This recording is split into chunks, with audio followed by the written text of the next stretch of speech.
Terima kasih. Sebelum kita mulai perkuliahan hari ini, seperti biasanya, mari kita awali dengan bacaan untuk kitab Al-Fatihah.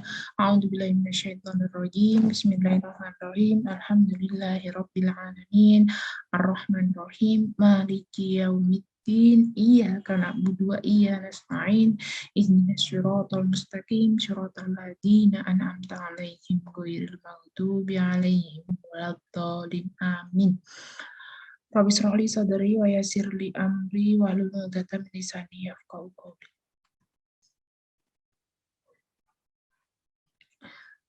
Alhamdulillahi bi ni'matihi tatimmu shalihat.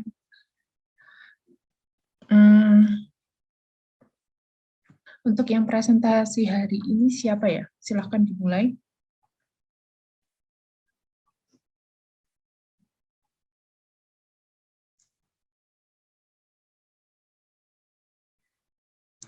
Silakan dimulai presentasinya. Recording in progress.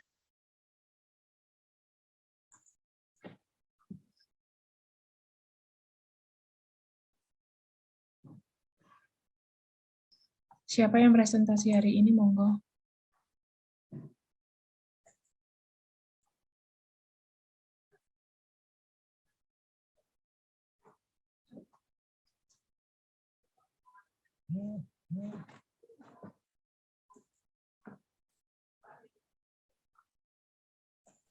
Untuk yang presentasi dari kelompok kami, sebentar, Panji masih proses share screen.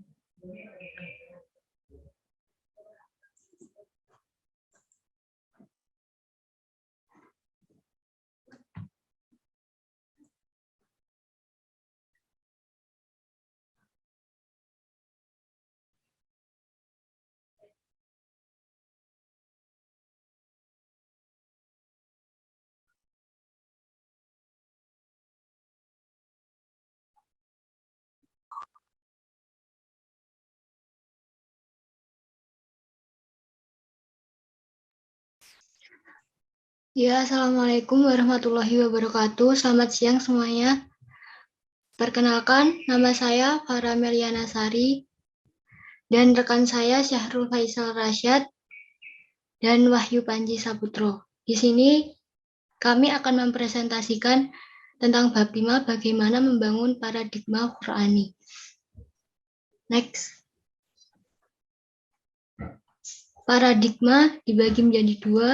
Secara etimologi, kata paradigma berasal dari bahasa Yunani yang asal katanya adalah para dan digma. Para mengandung arti di samping, di sebelah, dan keadaan lingkungan.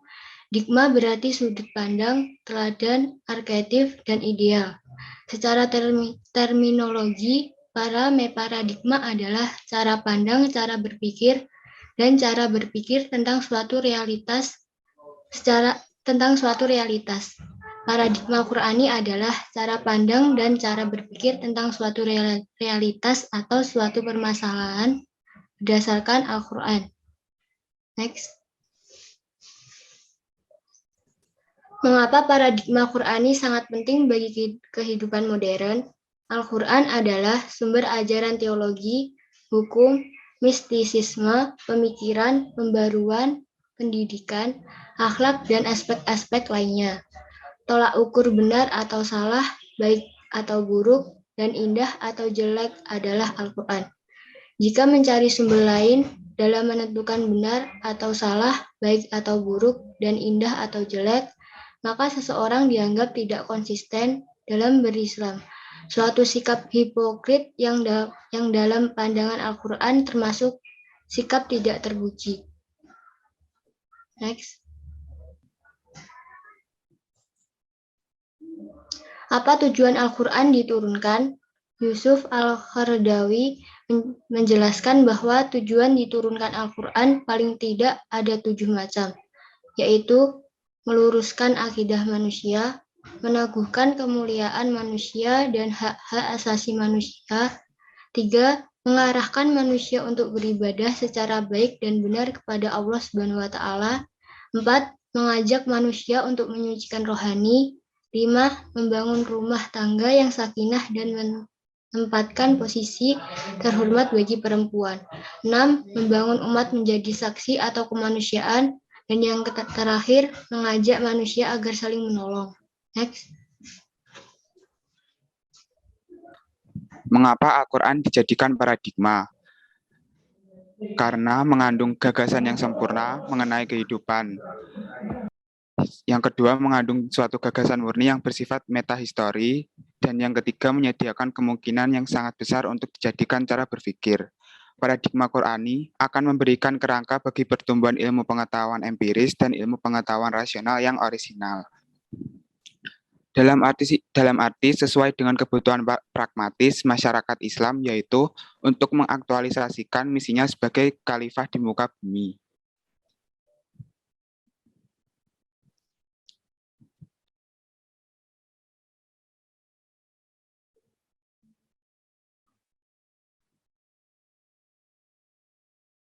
Apa sumber historis, filosofis, psikologis, sosiologis, dan pedagogis tentang paradigma Qurani untuk kehidupan modern?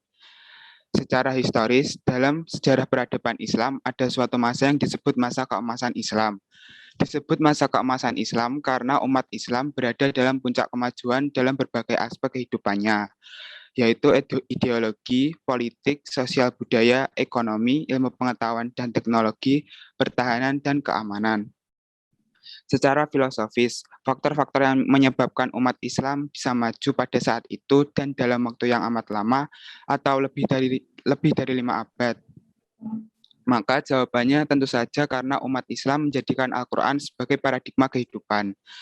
Secara psikologis, Al-Quran dijadikan sebagai paradigma dalam segala aspek kehidupan dan Rasulullah SAW menjadi role model uswatun hasanah dalam mengimplementasikan Al-Quran dalam kehidupan sehari-hari.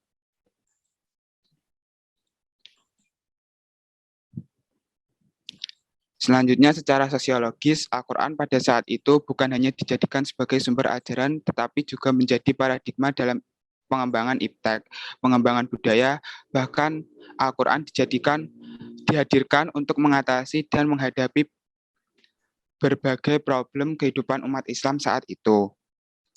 Dan yang terakhir yaitu secara pedagogis, yaitu para sahabat menjadikan Rasulullah sebagai panutan, figur, dan pemimpin.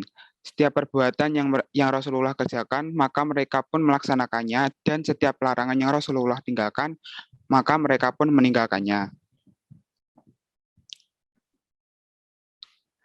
Paradigma Qurani sebagai satu-satunya model untuk menghadapi kehidupan modern.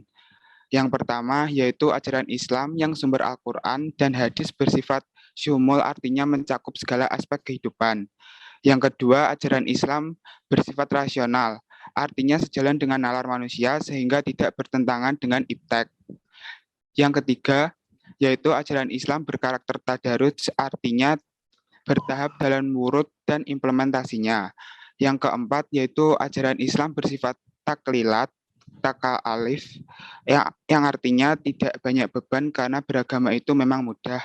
Dan yang terakhir, yaitu yang kelima, yaitu ajaran yang diangkat Al-Quran berkarakter ijaz, artinya bahwa redaksi Al-Quran dalam mengungkap berbagai persoalan, informasi, kisah, dan pelajaran selalu dengan gaya bahasa yang singkat, padat, indah, tetapi kaya makna, jelas, dan menarik.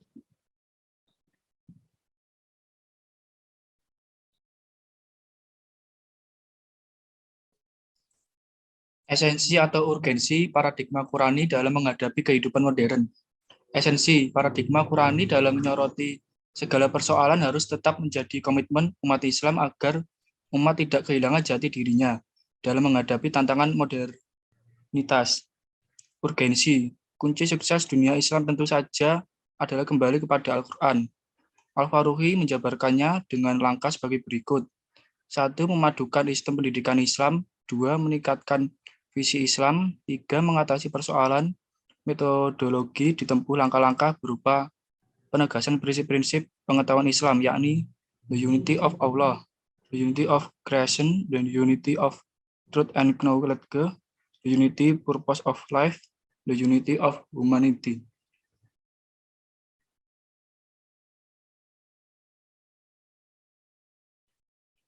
kontribusi paradigma Qurani dalam menyelesaikan problem kehidupan modern. Melihat fakta sejarah bahwa kemajuan, kedamaian, keamanan, dan kesejahteraan yang telah dicapai pada masa keemasan Islam adalah wujud dari aktualisasi Al-Quran sebagai paradigma kehidupan. Kemajuan itu kembali akan diraih dan akan menjadi milik umat Islam. Jika umat Islam sekarang bersikap yang sama terhadap Al-Quran, sebagaimana umat pada zaman keemasan bersikap terhadap Al-Quran, yakni menjadikan Al-Quran sebagai paradigma dan akhirnya hidayah dalam segala aspek sekaligus sebagai paradigma pemecahan problem kehidupannya.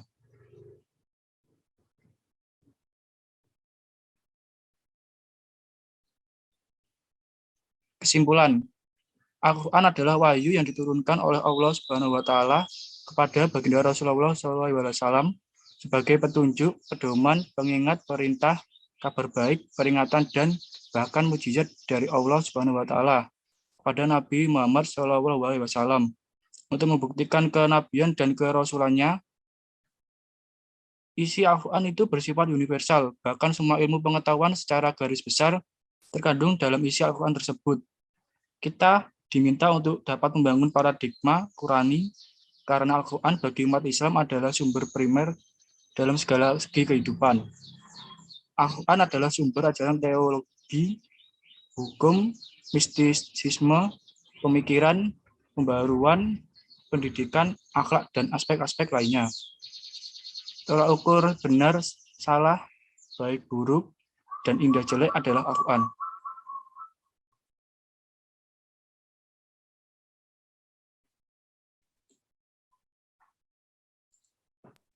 Itulah presentasi Recording dari stopped. kami tentang bagaimana membangun paradigma Qurani.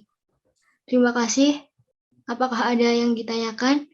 Assalamualaikum warahmatullahi wabarakatuh. Waalaikumsalam.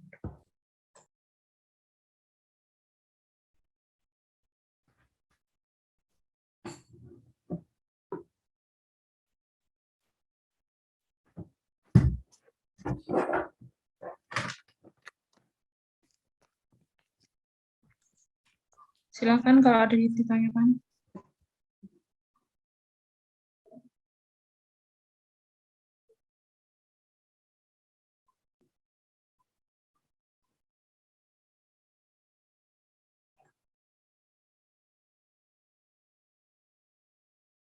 Tidak ada ya.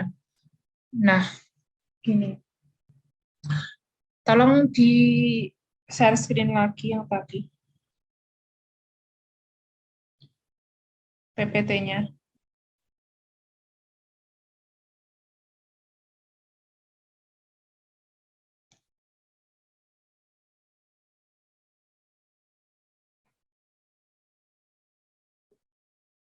Nah, saya bukti berkuliah.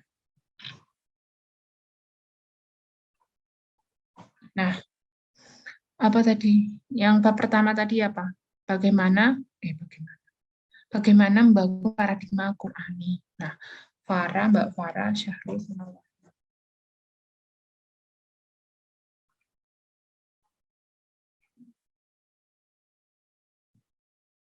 Nah, sedikit dari saya untuk mengetahui betapa pentingnya kita menjaga untuk kita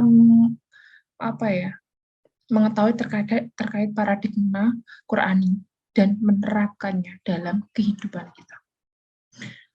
Paradigma Qurani tadi sudah dijelaskan oleh teman Anda. Paradigma itu apa sih? Intinya mindset, pola pikir seseorang. Kenapa kita perlu menjaga paradigma? Perlu karena itu yang menentukan nasib kita. Kalau kita melihat kalau kita melihat di jalan, kenapa seseorang minta-minta? Nasibnya kok jadi minta-minta? Apa dia dulu nggak sekolah? Apa dia dulu tuh kok minta-minta? Padahal dia punya kaki, tangan, badan sehat, badannya lengkap gitu loh, kuat, mampu untuk berjalan gitu loh, menahan panasnya terik matahari itu mampu gitu. Kenapa dia minta-minta? Kenapa dia minta-minta? Sedangkan ada orang yang kemudian tangan misalkan dia nggak punya tangan, nggak punya kaki, tapi dia nggak minta-minta. Dia bekerja. Kenapa? Ini karena paradigma. Jadi paradigma itu membentuk apa? Membentuk perilaku. Perilaku itu membentuk apa? Membentuk akhirnya perilaku itu jadi kebiasaan. Kebiasaan itu kemudian jadi apa? Culture. Culture tuh misalnya gini. Kenapa ada dulu ada ya namanya Doli, kawasan Doli di Doli di Surabaya. Tapi sekarang sudah nggak ada. Itu terbesar se-Asia Tenggara. Kalau kalian tahu, kenapa ada lokalisasi seperti itu? Ya dulu culture-nya ada 1, 2, 3 dibiarkan. Akhirnya satu berapa semua akhirnya jadi gang, jadi culture. Di situ akhirnya orang membiasakan. Misalkan di satu daerah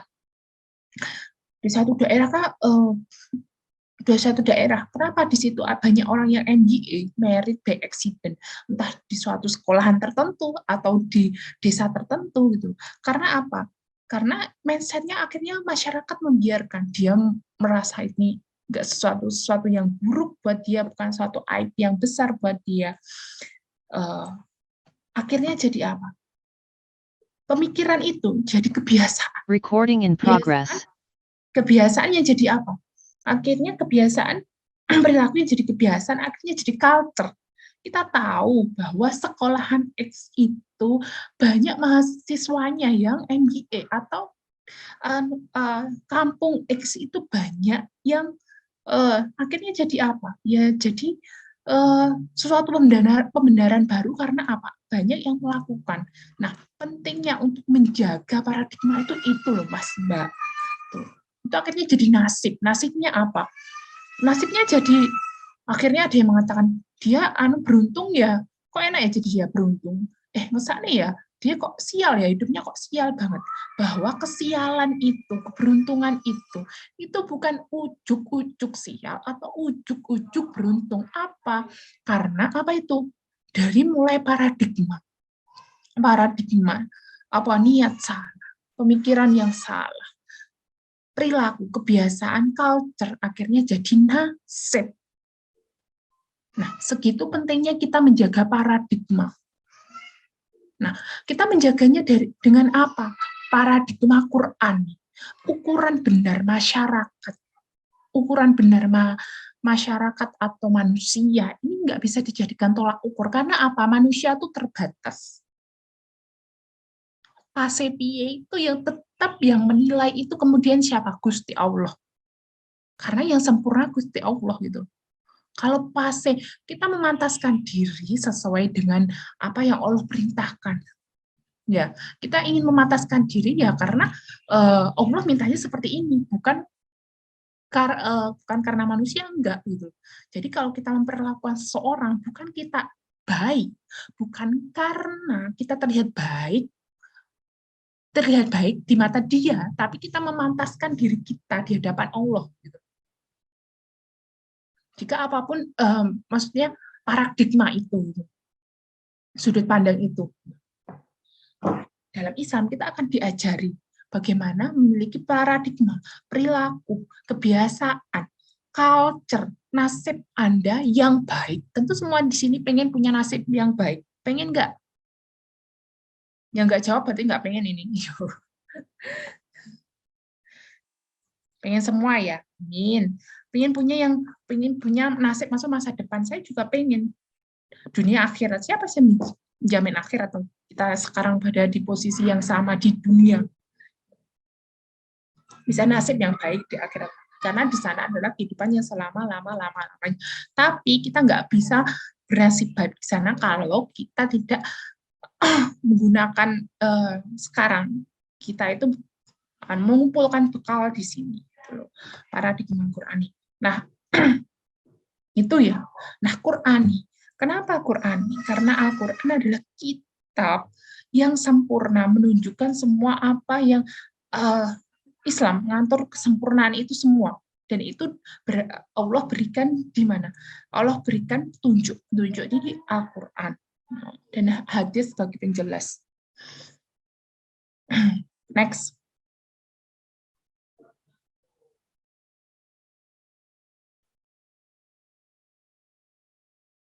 Nah, ini sudah ya, saya sudah menjelaskan terkait paradigma, pentingnya apa, itu penting banget untuk itu menentukan nasib Anda. Maka Anda harus menjaga paradigma pemikiran Anda itu dari apa yang Anda lihat. Karena sosial media sekarang itu sangat luas, bebas. Jadi jangan bebaskan pikiran Anda untuk kemudian mengkonsumsi semua itu. Sampai pilah-pilah, Anda nggak sadar. Ketika Anda menonton ini, ternyata Anda terus menonton ini secara nggak sadar, paradigma Anda kemudian berubah terhadap, karena sering dilihat. Jadi sesuatu yang itu buruk, jangan dilihat. Jangan dilihat. Kalau Anda tidak jangan dilihat. Sesuatu yang buruk jangan dilihat, karena itu pasti nanti mempengaruhi paradigma. Ya, kalau paradigma maksudnya paradigma nanti, ingat, itu mempengaruhi nasib Anda. Selanjutnya,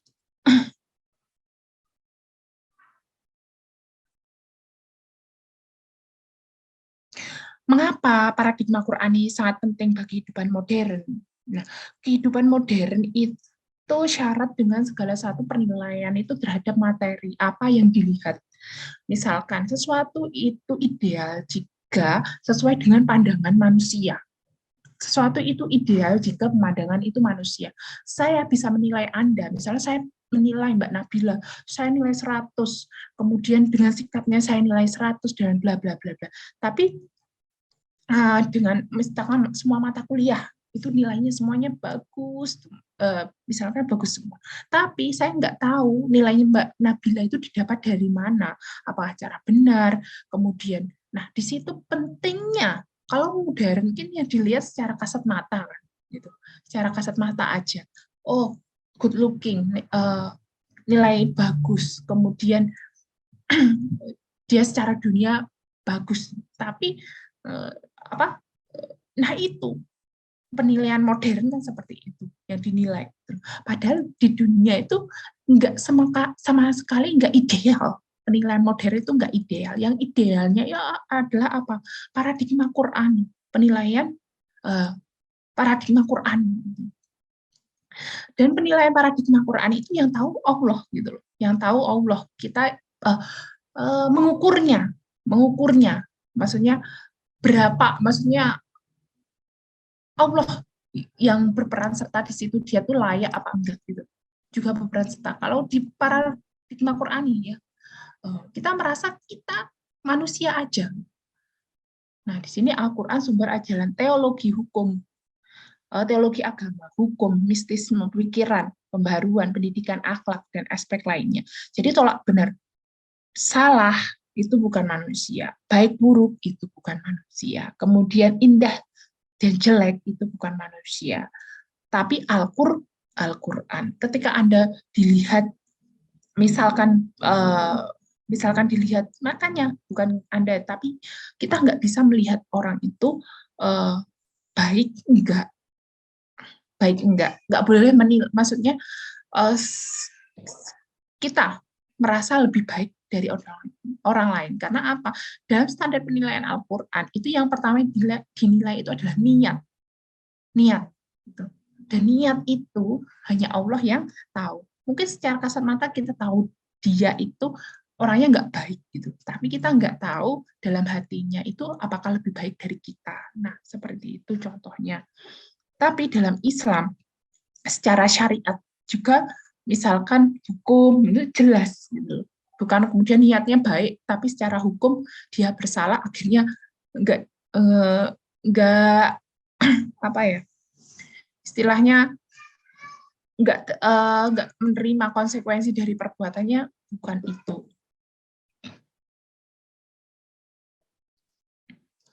Terus next. Jadi Al-Quran itu, nah kenapa Al-Quran, apa tujuan Al-Quran diturunkan? Al-Quran itu adalah mukjizat terbesar Nabi Muhammad SAW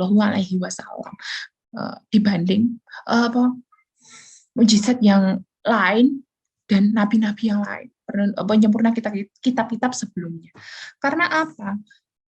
Dulu untuk iman umat Nabi yang dulu, sebelum Kanjeng Nabi, ada Ibrahim, Nuh, Hud, umatnya Nabi yang dulu. Itu untuk iman.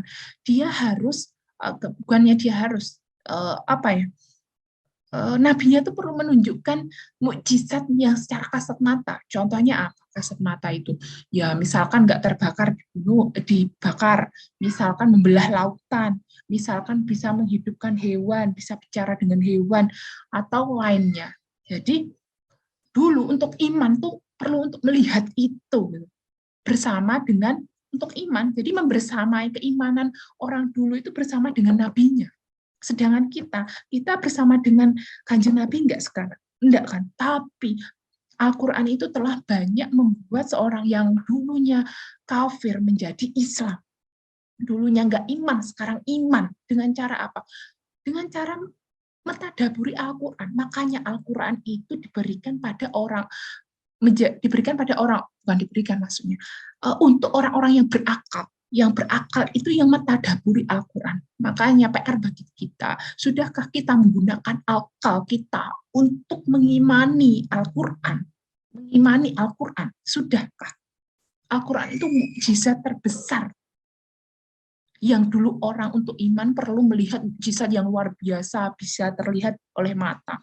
Tapi sekarang, umatnya Kanjeng Nabi itu tanpa bersama nabinya, tanpa kemudian melihat sesuatu yang luar biasa, oh lautan terbelah. Kalau kita melihat lautan terbelah, otomatis luar biasa kan. Fitrahnya manusia kan masih kagum. Segoro gede kayak ngono kok iso terbelah. Ini mesti ada sesuatu yang lebih dari saya. Nah itu, Al-Quran tuh lebih dari itu.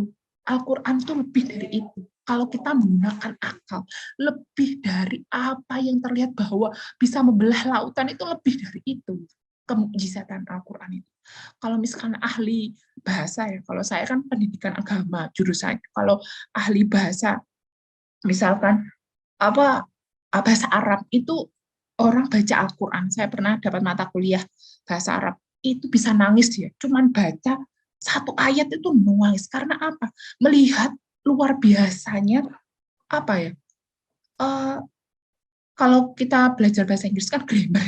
Kalau kita melihat susunan kalimatnya itu luar biasa. Makanya dulu tuh pada zaman jahiliyah kan nggak semua orang paham sastra kan. Tapi Al-Quran itu melebihi itu bahasanya. Jadi sungguh luar biasa dari segi bahasa, dari segi yuk kita akan, kalau kita menggunakan akal Anda, misalkan Anda ini seorang insinyur ya, IT itu. Kalau ya IT. Nah.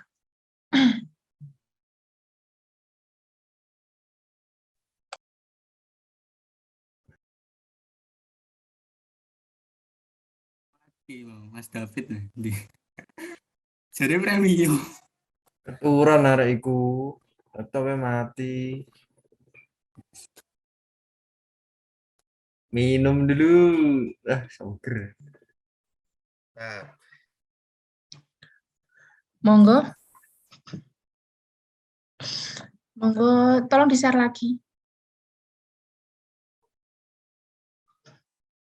Recording in progress.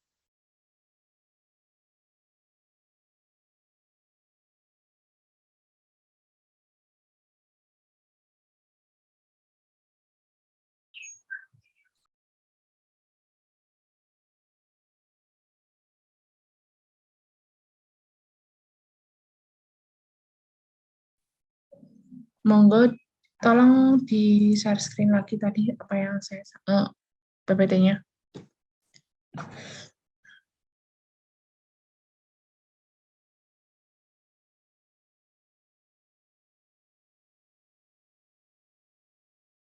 Siapa yang share screen tadi, tolong di-share screen lagi.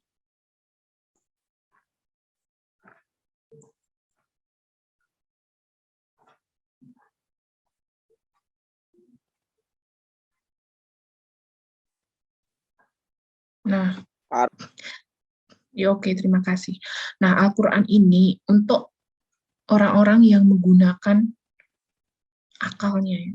Jadi kalau dia nggak menggunakan akalnya, jadi dia nggak bisa diturunkan untuk orang yang menggunakan akalnya.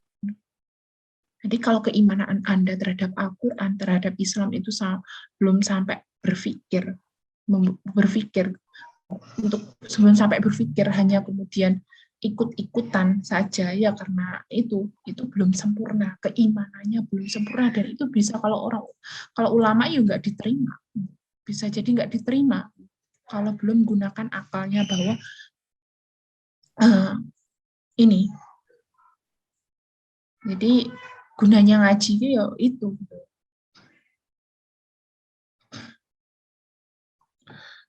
Nah, Al-Quran ya, apa tujuan Al-Quran diturunkan? Meluruskan akidah. Akidah itu luruskan dengan menggunakan akal. Jadi mohon kalian yang dikasih akal sehat. Jadi kalau dalam Islam itu orang itu terbebani hukum, itu kalau kecuali ya orang yang pingsan atau gila. Jadi dia nggak terikat hukum syara. Boboh bahno apa yang dilakukan dia nggak akan dosa. Koma, terus kemudian gila. Nah, meluruskan akidah. Nah, akidah ini ditujukan kepada siapa? Pada orang-orang yang berakal, yang menggunakan akalnya, meneguhkan kemuliaan manusia dan hak-hak asasi manusia. Yang kemudian mengatakan ham itu Al-Quran lebih tahu terkait hak asasi manusia itu secara psikologisnya manusia. Karena apa?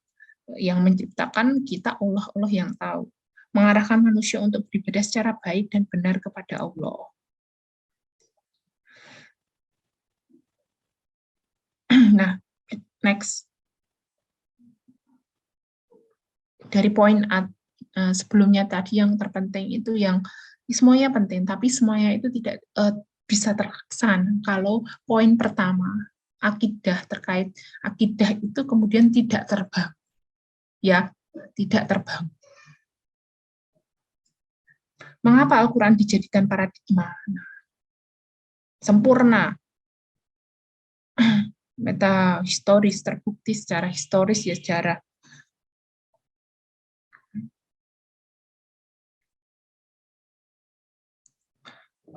Jadi apa ya, sesuai dengan apa ya, melatih kita untuk berpikir dalam Islam, berpikir benar. Next.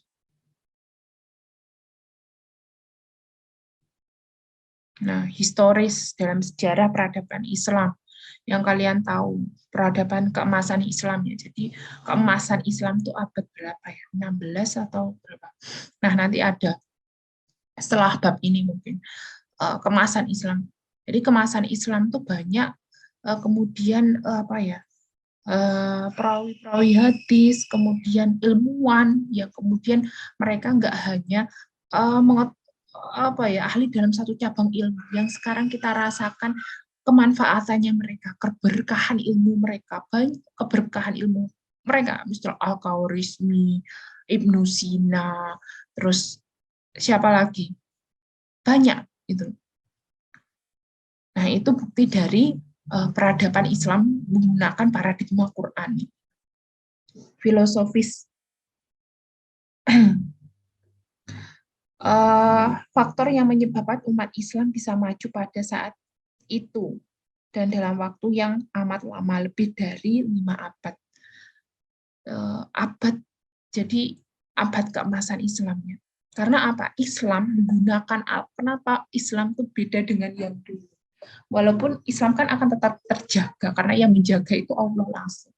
Walaupun banyak kemudian sekarang, walaupun banyak kemudian misalkan kemaksiatan atau dan lain, Islam akan tetap terjaga, karena yang menjaga itu Allah langsung. Nah, maju karena mereka menggunakan paradigma Quran. Dulu mereka menggunakan Al-Quran dan sekarang ya sekuler, banyak yang sekuler dan meninggalkan Al-Quran. Sejarahnya ada dulu, yang sejarahnya dulu di Turki Utsmani otonom, sejarah Islam di wilayah Islam yang terakhir. Nah, di barat mereka menggunakan terjadi Renaissance itu apa ya? Siapa yang pernah dengar Renaissance? Mereka dulu di barat menggunakan kitabnya karena banyak pendeta-pendetanya itu yang kemudian melenceng. Akhirnya ada kelompok yang kemudian muncullah sekulerisme. Sekuler memisahkan diri dari agama di depan dunia. Akhirnya umat Islam yang dulu jaya, Barat itu meninggalkan kitabnya, maju abad Renaissance sekitar abad 18. Nanti bisa dicari. Mereka meninggalkan kitab mereka maju. Islam meninggalkan kitab mereka mundur. Ya udah, sekarang mungkin nggak segemilang dulu. Psikologis. Nah, Al-Quran dijadikan sebagai paradigma dalam segala aspek kehidupan. Secara psikologis. 7, next.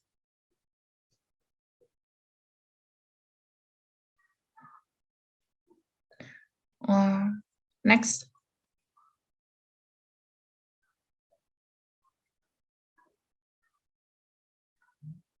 Nah, itu ya, cukup sini aja. Saya cukupkan sini aja, terima kasih. Nanti bisa dibaca.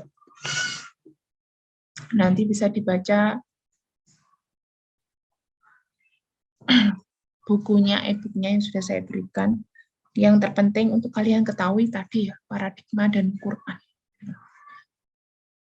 Paradigma dan Quran. Dan setelah ini bisa kalian pelajari, lebih mempelajari Al-Quran. Al-Quran itu adalah mukjizat yang sangat besar. Jadi terus pelajari apa yang ada dalam Al-Quran. Seenggaknya setiap hari baca atau memperbaiki bacaan atau menambah hafalan. Jangan sampai sama sekali enggak. Saya garis bawahi. Al-Quran itu mukjizat yang bisa kalian rasakan kalau kalian menggunakan akalnya. Nah, itu. Kalau enggak dibaca terus kita enggak akan merasakan mukjizatnya itu seperti apa, enggak. Terima kasih untuk hari ini, semoga bermanfaat. Kalau ada baik dan benarnya itu dari Allah, kalau ada salah dan khilafnya itu dari saya murni. Nah, sebelumnya lupa saya share absen.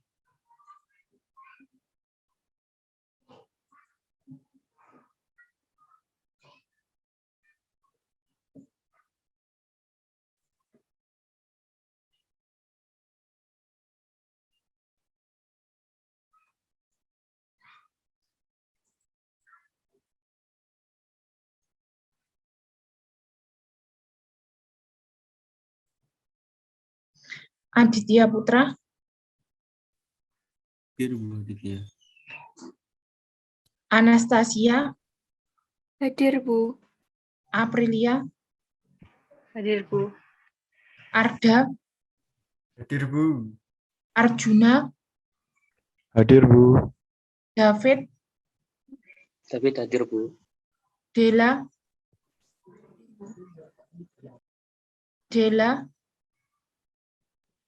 Hadir Bu. Eko Bagus. Hadir Bu. Emi. Hadir Bu. Farah. Hadir Bu. Hafid. Hadir, Bu. Irfandi, Kusnul, Hadir, Bu. Moh Akbar, Hadir, Bu. Moh Isanul, Hadir, Bu. Nabila, Hadir, Bu. Oktivisia, Hadir, Bu. Putri, Hadir, Bu. Rendika, Hadir, Bu. Rian, Hadir, Bu. Rizky,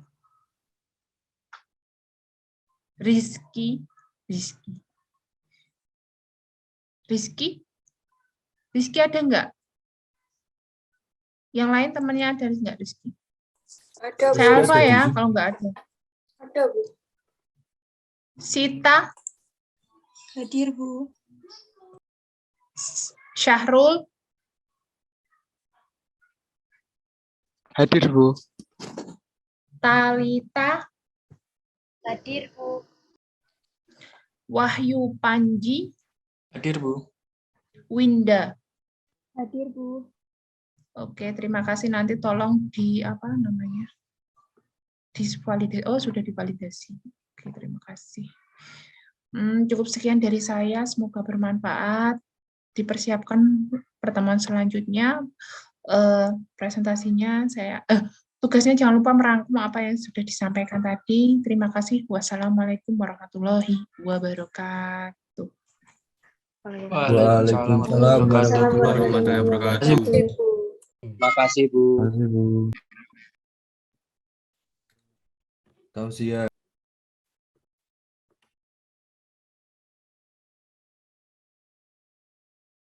Terus.